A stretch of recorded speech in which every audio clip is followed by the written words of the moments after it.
discuss the auto sector if we can, because Hormazd Sorabjee is expected to join us anytime now. He's, of course, the editor from Autocar India. Hormazd, hi, good to be speaking with you. We thought to get a sense check as far as this Mahindra launch is concerned, because there's a lot of buzz around it. There are a lot of headlines talking about how the bookings have been in a matter of 60 minutes, in a matter of a day, etc. But talk to us about the reality. I'm sure you have tried and tested this one. Is it really that good that people would be lining up for this one? Yeah, I think they've come out all guns blazing with this 3XO.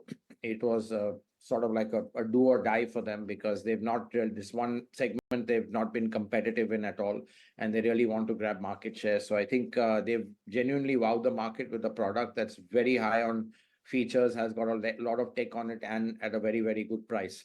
So I think from what I understand, all the bells and whistles, the features it has really wowed customers, and they've come, to the showrooms.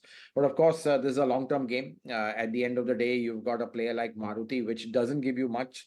It's almost like a bare car compared to the 3XO, but yet it sells in a lot of numbers. So that what that tells you is that things like service and reliability in the end turn out to be a key factor. So that's what Mahindra will have to deliver on as well to keep the sustained, let's say, interest and demand. But for now, a fantastic start. They've really, kicked it off really well.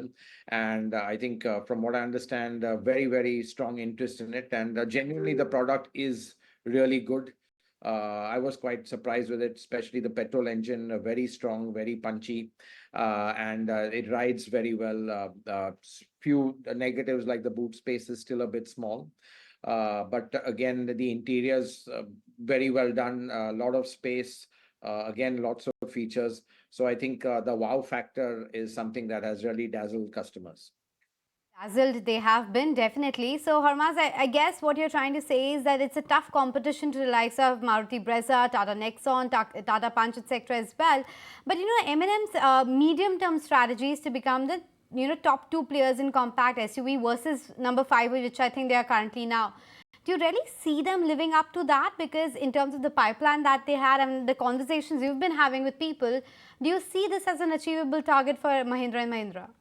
Well, I think if you look at where they are as in terms of product, there's a lot of competition here. You've got the Koreans, don't forget. You've got the Venue and the Sonnet, which are very competitive. But then everyone else can also play the price game. So it really remains to be seen, how the others react. Typically, it's Tata Motors who's typically reacted by cutting prices on some of the products to keep it going. Don't forget, Nexon is the mainstay of the Tata range. It is their number one seller, and Tata Motors will do a lot to kind of guard its stuff. So I'm sure we'll see a lot of action in terms of might even be pricing, going forward. Clearly, in terms of product, Tata have just revamped their the Nexon right now, and I think in terms of what Mahindra offers as a product. The 3XO is definitely better than the Nexon in most aspects, especially the powertrain. So I think Mahindra definitely has the edge over there.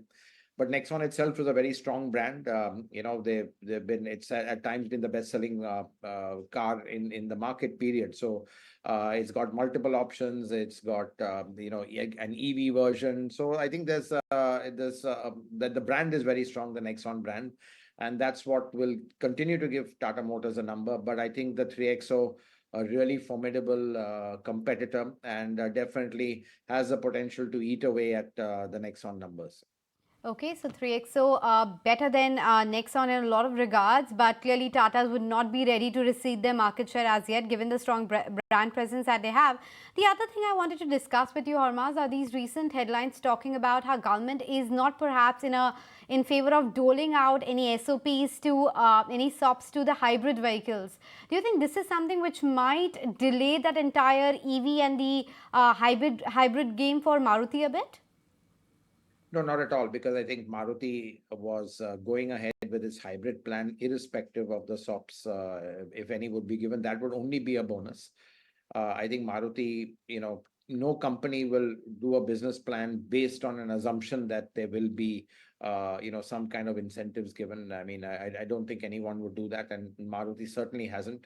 that would be too much of a gamble. I think they made a business plan and they made make it work by adopting a very effective, cost-effective technology, which is the series hybrid. It's a really smart move. It's like it's not what is being used internationally so much.